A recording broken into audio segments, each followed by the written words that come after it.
நெஞ்சில் குடியிருக்கும் தோழா தோழலுக்கு வணக்கம்ங்க.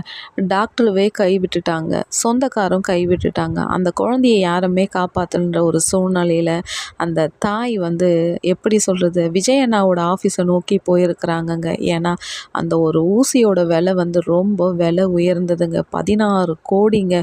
அது கவர்மெண்ட்டால கூட அந்த உதவிய பண்ண முடியலங்க. ஆனா, அவங்க யார்கிட்ட கேட்கலான்ட்டு ரொம்ப கஷ்டப்பட்டுன்னுக்கிற டைம்ல, நம்ம விஜய் அண்ணாவோட ஆஃபீஸ்க்கு வந்திருக்கிறாங்கங்க.